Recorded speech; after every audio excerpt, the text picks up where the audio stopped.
Fala, minha galera! Tudo bem com vocês? Tudo belezinha? Para quem não me conhece, meu nome é Celi Anderson, sou tecnólogo em radiologia e nesta videoaula irei dar continuidade à primeira aula de radioproteção. Paramos então na aula passada em efeitos da radiação. Vamos lá? Vamos para mais uma videoaula? É isso aí. Efeitos da radiação. Quando a gente fala em efeitos da radiação, é a consequência que aquela determinada radiação fez. Ou seja, é o efeito que podemos dizer o efeito colateral devido à exposição de uma determinada radiação. Nós temos aí, o efeito estocástico e o efeito determinístico. O que é o efeito estocástico? O efeito estocástico ocorre de acordo com a probabilidade de exposição à radiação. Olha a palavra, probabilidade. Significa que o indivíduo poderá ou não, através da exposição da radiação, adquirir um câncer. Efeito determinístico. A severidade do efeito aumenta de acordo com o aumento da exposição. Ou seja, quando a gente fala em efeito determinístico, aí já não há probabilidade, e sim uma certeza.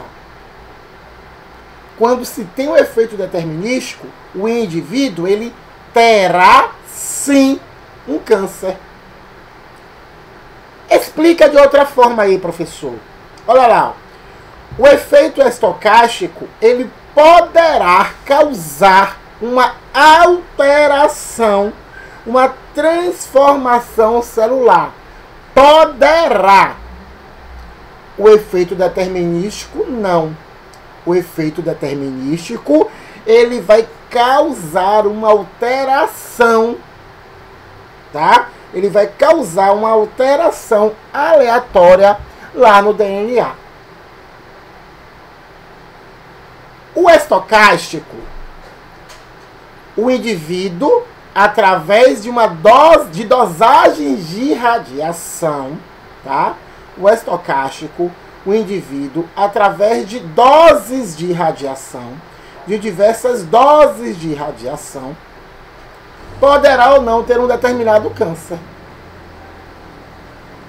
O determinístico, o indivíduo, através de uma limiar, ou seja, um limite de dosagem de radiação, causará uma morte celular e ele terá câncer. Um exemplo bem chulo que eu vou trazer para vocês é o seguinte, só para vocês terem noção. O efeito estocástico é como se você jogar na loteria. Você tem a probabilidade ou não de ganhar. Quanto mais você joga na loteria, você passa a ter a probabilidade de ganhar, não é isso? Ou seja, quanto mais você se expõe à radiação, você tem a probabilidade de ter um câncer. Beleza? E o determinístico? A gente pode fazer aí, um comparativo com a poupança. Como assim? Quanto mais você coloca dinheiro na poupança, você terá um grande montante. Não é verdade? Se eu passar 10 anos colocando dinheiro na poupança, quando eu for retirar, eu não vou retirar um grande montante, você vai ter certeza que aquele dinheiro você não vai retirar? Pronto. É a diferença do efeito estocástico para o efeito determinístico. Beleza, galera? Ficou tranquilo? Muito tranquilinho, bem claro? É isso aí. Então, quando a gente fala em proteção radiológica, a gente inicialmente, vale lembrar, inicialmente, a gente vai ter 3 princípios. Só para que vocês fixem. Inicialmente, vamos ter 3 princípios. Beleza? Porque, na verdade, não são 3 princípios, são 4. Mas, inicialmente, vamos falar de 3 princípios. Quais são os princípios? Justificação, otimização e limitação de dose. A portaria 453, que a gente vai ver no decorrer da disciplina, vai nos trazer 4 princípios. Beleza? Só que nesse momento eu vou levar para vocês, eu estarei informando a vocês, explicando a vocês os 3 princípios básicos, tá? Que é justificação, otimização, limitação de dose. Ok? A portaria 453 traz o 4º princípio como proteção. Mas vamos começar com a justificação. Observe aí, nenhuma prática ou fonte será aceita pela CNEM, a não ser que a prática produza benefício. Primeiro, vocês lembram o que é CNEM? Para quem não lembra, Comissão Nacional de Energia Nuclear. Ok? Só para quem não lembra.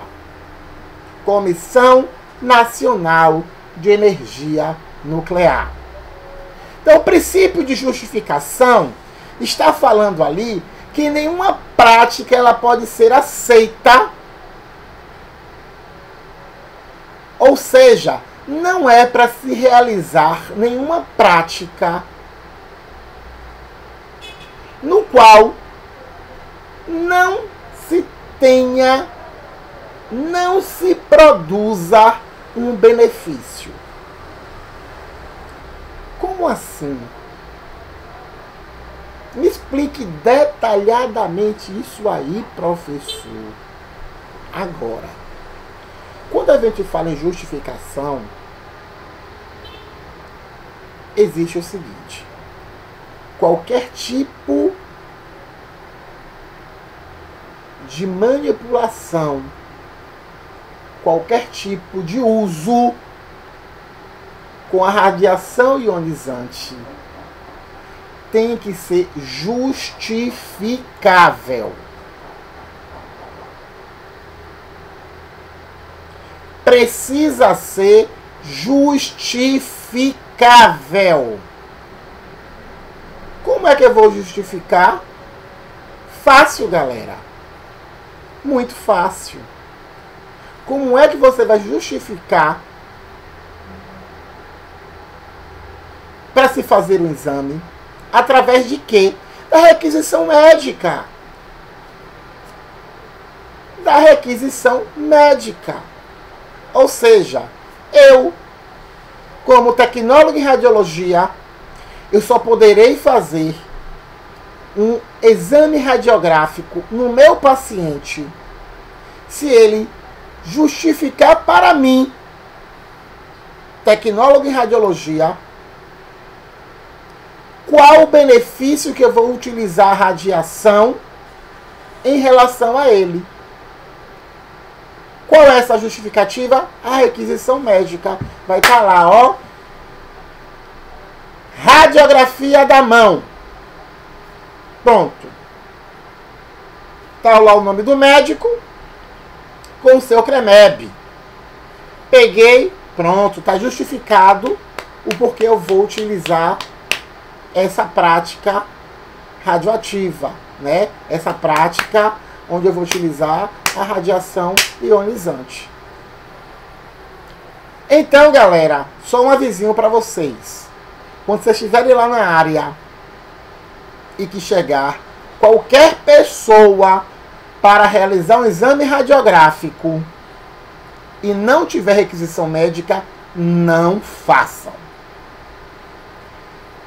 De hipótese alguma, não façam. Vocês fazendo, vocês vão fugir do princípio de justificação. Geralmente, né, nosso vizinho, um familiar, ele faz assim: pô, Celi, eu tô sentindo umas dores aqui. Tô sentindo uma dor no joelho. Então, eu tô sentindo essa dor no joelho. Eu não vou no médico não, tá? Eu não vou no médico não. Me ajude aí. Deixa eu ver logo o que é que eu tenho, porque quando eu for ao médico, eu já levo logo a radiografia. E aí, galera? O que é que vocês acham disso? Tempinho para vocês pensarem.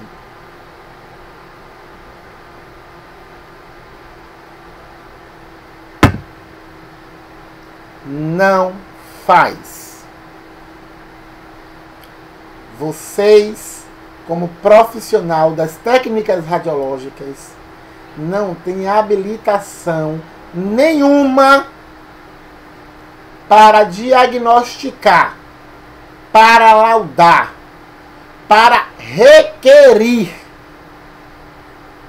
Não, o nosso papel não é esse. O nosso papel é um papel técnico. O nosso papel é de receber o paciente, preparar o paciente, informar o que vai ser realizado com o paciente, realizar o procedimento radiográfico, verificar se ocorreu perfeitamente a imagem e liberar o paciente. Esse é o nosso papel, mais nada. E aí, entender o princípio da justificação? Massa, tranquilo. Qualquer dúvida, chama lá no WhatsApp. Princípio da otimização. O princípio da otimização, ele está diretamente ligado ao princípio ALARA. O que é o princípio ALARA? Não esqueçam desse nome, tá? Ainda mais aqueles que querem fazer concurso público. Princípio ALARA ou efeito ALARA. O que significa isso? É o princípio da otimização. Toda a exposição deve ser mantida tão baixa quanto razoavelmente exequíveis. Vou repetir. Todas as exposições devem ser mantidas tão baixas quanto razoavelmente exequíveis. O que é isso, professor? Traduza em nome do Senhor. Vou traduzir. Quando a gente fala em exposição, é exposição à radiação. O princípio da otimização aí está querendo dizer para você, para mim, para todos, que nós devemos utilizar o mínimo de radiação para se ter, tá? Para se ter, obviamente, uma proteção. Tanto para nós, como profissional das técnicas, quanto para o paciente. Mas vamos lá, até aí vocês entenderam. Porém, a gente sabe, Se a gente colocar o mínimo de radiação, a imagem talvez ela não esteja legal. Mas o princípio da otimização quer dizer justamente isso. Quanto menor radiação, para se ter uma imagem de boa qualidade. Pera, não entendi. Vamos lá. Vocês vão utilizar o mínimo de radiação, porém tem que se ter uma excelente qualidade na imagem. Porque não adianta vocês usarem o mínimo de radiação, não ter uma boa qualidade na imagem, e aí vai ter que estar repetindo o exame, ou seja, você não está otimizando. Por isso que eu costumo dizer, minha galera, o seguinte: vamos fazer aquele cálculo de KV.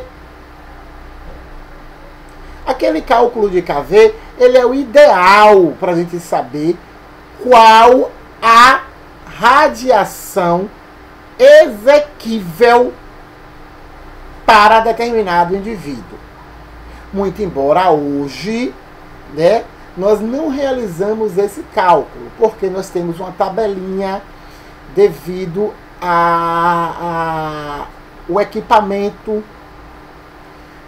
que nós temos aí nas unidades. Então, para cada equipamento, a gente tem um quilovolt, né, diferente, e através disso, nós temos uma tabelinha de KV MAS, certo? Mas assim, como é que a gente pode utilizar o princípio da otimização em cima dessa tabela? Pô, gente, muito simples. A mesma radiação que você vai dar em um paciente, tá? Em um paciente ectomorfo, você vai dar em um paciente endomorfo, a mesma radiação que você vai dar no paciente ectomorfo, você vai dar no paciente endomorfo. Que professor, quem já acha isso, ectomorfo ou endomorfo?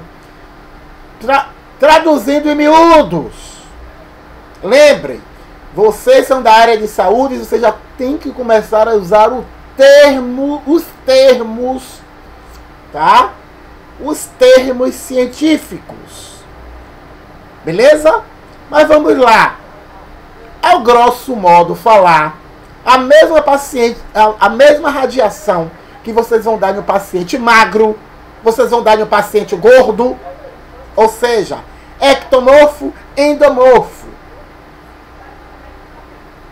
Vocês vão fazer isso? Se vocês fizerem isso, vocês estão fugindo do princípio de otimização. Não tem como você pegar uma radiação que aplica no paciente gordo, no paciente endomorfo, e aplicar no paciente magro, no paciente ectomorfo. Por quê? Porque o paciente endo, ele tem um tecido adiposo avantajado. A radiação é difícil de penetração. Já de um magro, não.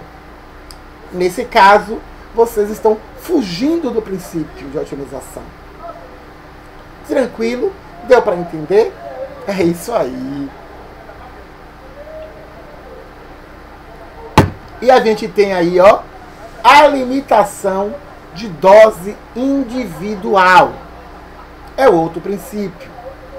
Quando a gente fala em limitação de dose individual, incide sobre um indivíduo considerando todas as exposições decorrentes de todas as práticas que o indivíduo possa estar exposto,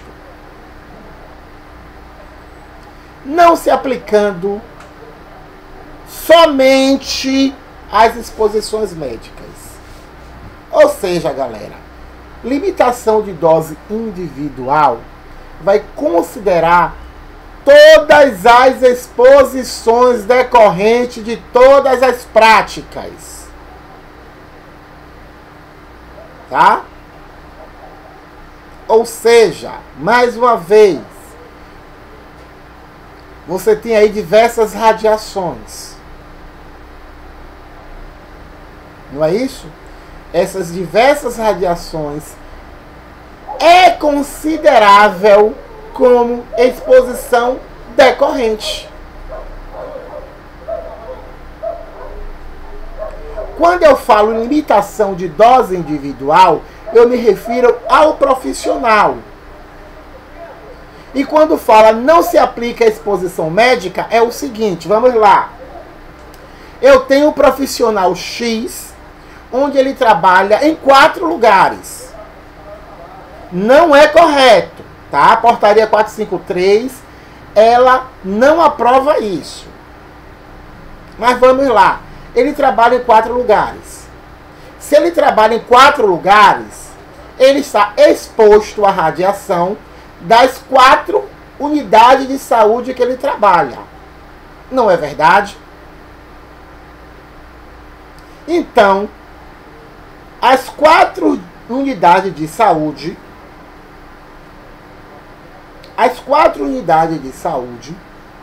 eu irei o quê? Eu irei considerar o quê? As exposições decorrentes de todas as práticas das 4 unidades que esse indivíduo trabalha. Não se aplicando a exposição médica. Como assim? Pronto. Eu deixo de ser técnico, sendo técnico, e fico doente. A provável radiação que eu tome lá como técnico, vamos lá, houve um baba, né? Houve lá o baba da semana do radiologia, da semana de radiologia, né? Então, só quem participou do baba foram os técnicos. E aí o técnico X foi lá, torceu o calcanhar. Então, para verificar realmente se ele torceu o calcanhar, vai ser feito o quê? Um exame de raio-x. Esse exame de raio-x que ele está fazendo naquele momento ali, está se aplicando com limite de dose individual? Não. Não está aplicando.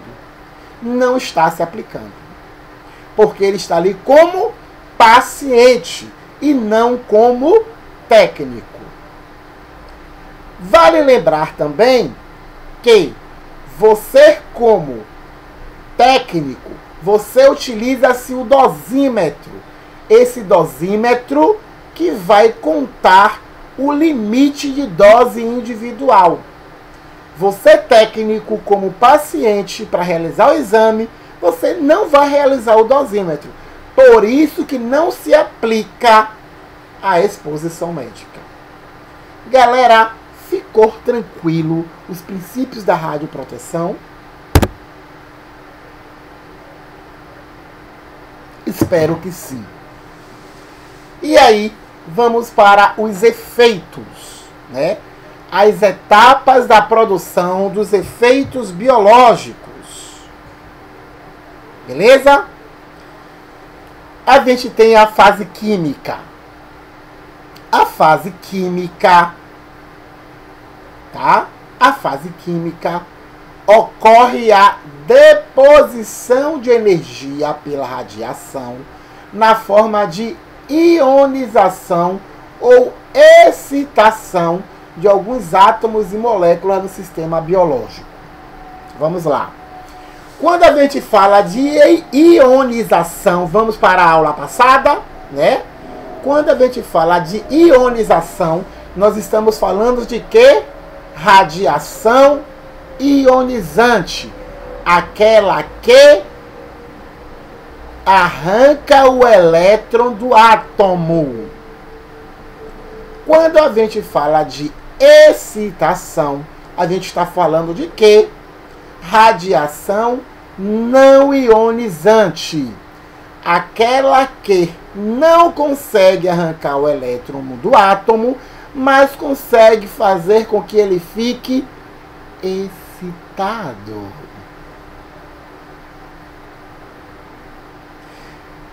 Ou seja, na fase física, com os efeitos biológicos, eu tenho tanto a radiação ionizante quanto a radiação não ionizante. Mas espera aí, o que é efeito biológico? É o efeito que a radiação vai causar na sua biologia. Ou seja, é o efeito que a radiação vai causar no indivíduo.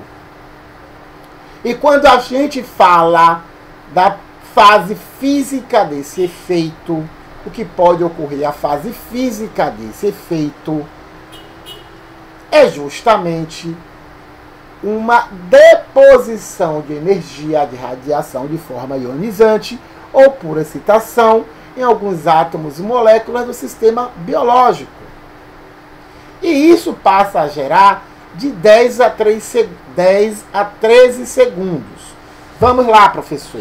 Me explica aí como pode ocorrer o efeito da fase física. Uma queimadura. Uma queimadura. Você está exposto ali ao sol, automaticamente vai ocorrer ali o quê? Uma morte o quê? Celular. A pele, ela vai o quê? Ficar vermelha, já está ocorrendo ali uma morte celular. Despelou, ocorreu a morte celular. É o efeito físico da radiação solar. Uma insolação. É um efeito físico da radiação solar. Quando o paciente ele é tratado através do procedimento de radioterapia, onde há uma descamação da pele, é um efeito físico da radiação celular. Ou, na melhor, da radiação ionizante. Deu para entender, galera? A fase química. A fase química, essa fase vai durar cerca de 10 a 10 segundos. E nela, os radicais livres, íons e os agentes oxidantes podem atacar moléculas importantes das células, inclusive as substâncias que compõem o cromossomo. Professor, o que vem então? Me dá um exemplo aí das fases químicas. Vamos lá. Lembra do efeito indireto? Que o paciente ele toma uma determinada radiação e essa determinada radiação vai ocorrer ali a hidrólise da água, ou seja, a quebra da água, a quebra do H2O. Quando ocorre a quebra desse H2O, que é a hidrólise da água, vai se transformar devido à radiação em água oxigenada, onde vai alterar automaticamente ali, ó, as células do DNA. Lembraram? Aula passada? Então aí, ó, a fase química. A fase química é quando essa radiação ela vai transformar a água em radicais livres. Tranquilo. Quando a gente fala de fase química, a gente não vai ter inicialmente um efeito visível. Tá? Não vamos ter um efeito visível. Porque vai ocorrer lá nas moléculas. E por lá mesmo vai ficar atingindo ali a sua árvore de DNA. Eu tenho a fase biológica. A fase biológica vai variar aí, ó, de minutos a anos. assim dependendo do sintoma. As alterações químicas, lembra lá da fase químicas? Para a fase biológica acontecer, vai ter que ocorrer a fase química, porque essas alterações químicas vai produzir ou podem afetar uma célula de várias maneiras. Você pode ter ali morte prematura da célula, você pode ter o retardo da divisão celular, você pode ter ali a modificação permanente celular. E devido a isso, devido a esse efeito biológico, poderá ou não, tá? Poderá ou não ter uma doença naquele momento ou uma doença mais lá para frente. Qual seria a doença? Câncer. Então o câncer, ele vem através do efeito, ou melhor, vem através da fase biológica, ok? Eu tenho aí agora a fase orgânica, quando os efeitos biológicos desequilibram o organismo humano ou o funcionamento de um órgão, começa a surgirem sintomas clínicos de incapacidade para tais danos. Então, a fase orgânica, ela vai depender da fase biológica, assim como a fase biológica vai depender da fase química. A fase orgânica começa a aparecer o quê? Sintomas clínicos, no qual você vai ter aí a incapacidade de reparar tais danos devido a determinada doença. Beleza, galera? Tranquilo?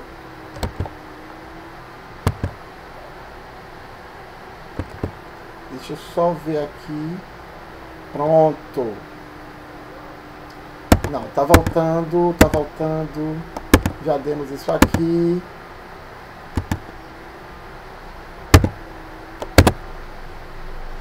E aí a gente tem as formas de radioproteção. Quais são as formas de radioproteção? Tempo, distância, blindagem. Tá? Tempo, distância, blindagem. Quando a gente fala de distância, é a distância que a gente deve manter da fonte de radiação. Ou seja, quanto mais distante a gente se mantém dessa determinada fonte radioativa,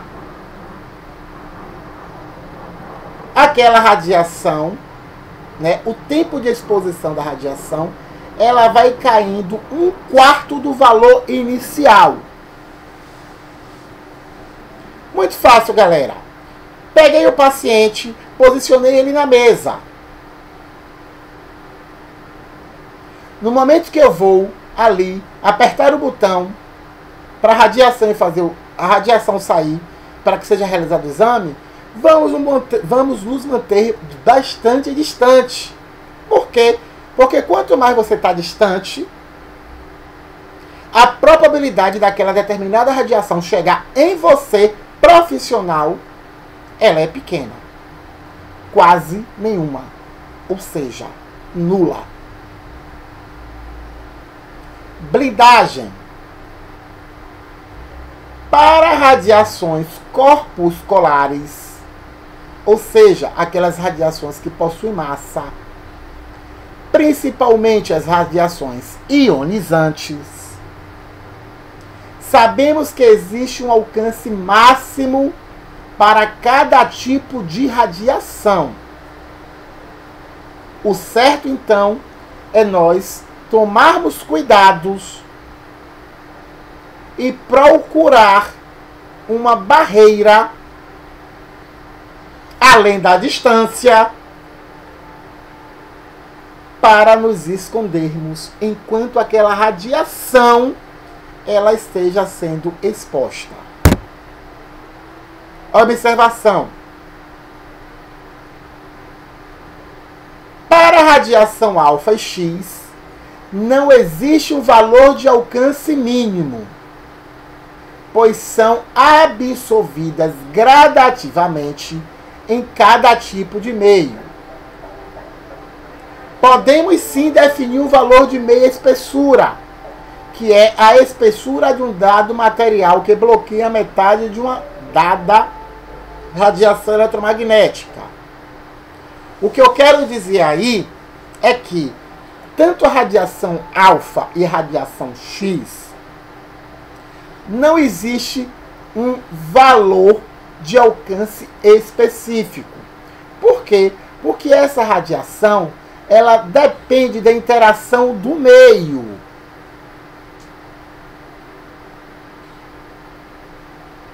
Ela vai depender, para poder ela decair, ela vai depender do local onde ela esteja. Quanto mais barreira essa radiação passar, ela irá decair, ela irá indo acabando, ok? E aí eu tenho os materiais para blindagens. Barreira fraca, usualmente plástico ou água. Barreira forte, lucite acrílico. Uso de barreiras plumbíferas, que são placas ou lucites e acrílicos. Só para vocês terem noção, nessa imagem aí embaixo, deixa eu passar o cursor, tá? Nessa imagem aqui, a gente vai dizer aqui, ó, que a partícula beta, tá? A partícula alfa, a partícula X e a partícula gama, ela tem ali os seus momentos de blindagens, ou seja, elas são barradas em algum determinado material. A partícula alfa, ela é facilmente barrada em uma folha de papel. A partícula gama, ela é facilmente barrada, tá? Ela é facilmente barrada em uma placa de alumínio. A partícula X, ela é facilmente barrada em uma placa de chumbo. E a pior radiação, pior partícula é a gama, que para ser barrada, você tem que ter uma grande quantidade de concreto. Tranquilo, galera? Beleza? Isso aí. Quando a gente fala de tempo, quanto menor for este tempo, menor será o risco do usuário a uma exposição radioativa. Então, quanto mais a gente, profissional da área, ficar exposto, ou melhor, quanto menos, tá? Quanto menos ficarmos expostos ali, aquela área, tá? Menor será o risco de exposição. E quando a gente fala em equipamentos de proteção, o que são equipamentos de proteção? EPIs, né? Equipamentos de proteção individuais. Por exemplo, protetores de gônadas, protetores de tireoides, protetores de extremidades, tá? Óculos plumbíferos, aventais plumbíferos, luvas plumbíferas. Tudo isso é um equipamento de proteção individual. E a gente também tem um equipamento de proteção coletivo, que é a cabine de segurança. É lá aquela cabine de quando vocês forem lá realizar, né, posicionar o paciente, aí vocês vão se esconder aonde? Atrás da cabine, para que a radiação não venha até você, né? Porque aquela cabine ali, ela é chumbada, possui um material de chumbo. É um EPC. Vale lembrar, muito embora algumas literaturas trazem que o dosímetro é um equipamento de proteção, tá? O dosímetro não é equipamento de proteção. O dosímetro ele está ali para avaliar a dosagem limiar, ou seja, a dosagem mensal que o indivíduo recebeu. Tranquilo, galera? Beleza? Tudo tranquilinho? Eu coloquei aí, vamos revisar, mas o que eu quero aí, ó, são 8 questões para que vocês me respondam. O que é radioproteção? O que é radiação? Diferencie radiação ionizante de não ionizante. O que é radioatividade? O que é efeito fotoelétrico? O que é efeito Compton? O que é produção de pares, e diferencie mecanismo direto de mecanismo indireto. Inicialmente, eu quero que vocês me façam essas 8 questões. Beleza, galera? A aula de hoje foi tranquila? Muito fácil, né? Mole, mole, mole, mole, mole, mole, mole. Eu fico por aqui e aguardo vocês na nossa próxima videoaula. Um abraço a todos e fiquem com Deus.